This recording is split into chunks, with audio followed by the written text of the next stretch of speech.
And this is my audience here with the illustrious Christopher Campo behind the camera.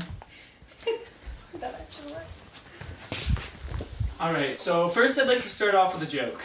So a husky puppy walks into a vet's office, and the checkup is going pretty well. The vet looks him over and says, "I don't see anything really wrong with you, but it seems like you're gaining a little bit of weight." Husky looks at him and says, "What? I'm not fat, I'm just a little husky." Thank you. So obviously I've gathered you today to talk about dogs, in particular the Siberian Husky. The Siberian Husky is the 12th most popular dog in America at the time, and it founded an entire sport, an entire cultural event in Alaska. So I think it's kind of important that everyone knows just a little bit about this dog. I'm an avid lover of Huskies and have been ever since I was a kid. Always done research, always tried to learn about them, and so I think you guys are in pretty good hands today. So today you're going to hear about the origin of the dog, its history and introduction in America, and its final adoption by the AKC and preservation for today. So first, I'm going to talk to you about the origin of the dog.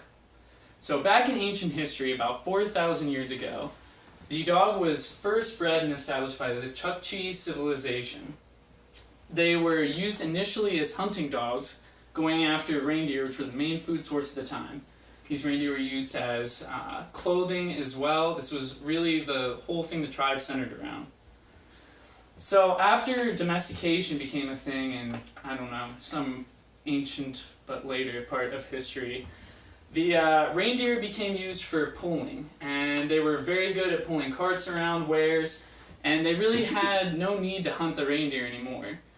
So what happened is these dogs began to be used for personal transportation, and this is where the first sled dogs were really trained with these Huskies.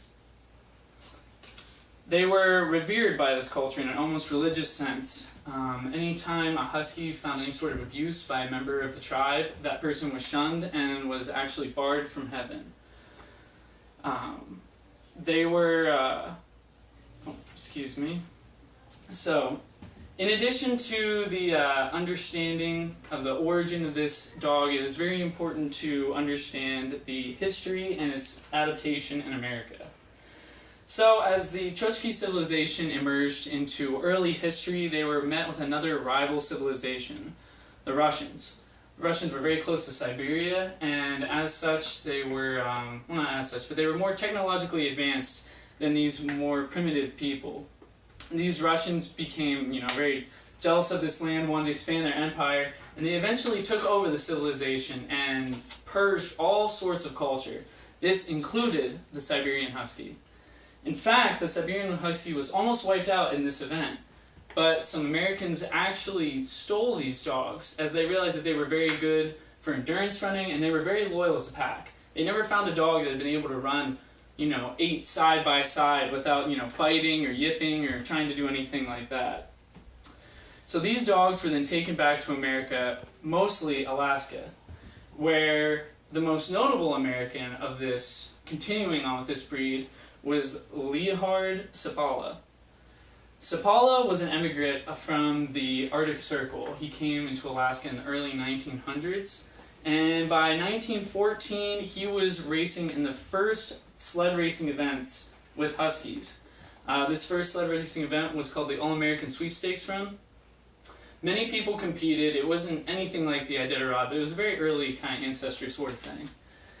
He won 3 years in a row consecutively during this event. He was known for breeding these dogs and really continuing on this tradition from the ancient Chukchi people. This was not even his most notable achievement. In 1925, there was a diphtheria outbreak in a small village called Nome. Word spread about this diphtheria outbreak, and Seppala actually heard about it all the way in Anchorage.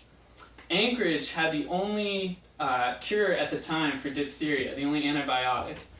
So he bravely volunteered to move this medicine to Nome. Now the only problem is this was the dead of the Alaskan winter, and there were 658 miles of land that separated Nome from Anchorage. Many said this run would be impossible. There was no way to get it there. But Sabala persevered, and he went and raced his dogs out there. With a team of 100 Huskies, he was able to get the medicine there in only 5.5 days. Several children died, but those were the only casualties in this outbreak. This 5.5-day, seemingly impossible run was the foundation for what the Iditarod is today, doing this run from just outside Anchorage to Nome. So this moves me on into my next point here. So as a result of this rich history, the Husky became very popularized in America after this sort of event and all this sort of exposure. So from this exposure came its acceptance by the AKC. This AKC acceptance was monumentous for the Husky, as it is for any dog.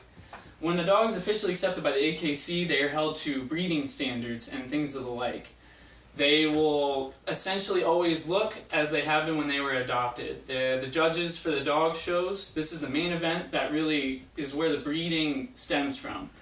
They have these dog shows and they pick out the certain qualities that they see that will really continue on the breed. And then those winners become very desirable for breeding. And that is how the Husky breed would continue on in its ideal, perfect form. So, without these features that they possess, the judges will kind of shoo them away. They're looking for things like the brushed tail, the ears, and the kind of agile gait that they possess and walk with. So, in short, this AKC preservation will really ensure to keep this dog alive and well in America. Alright, so now I have told you about the origin of the breed, and the history, and the modern presence, and hopefully you all can leave with a little bit more understanding about this dog.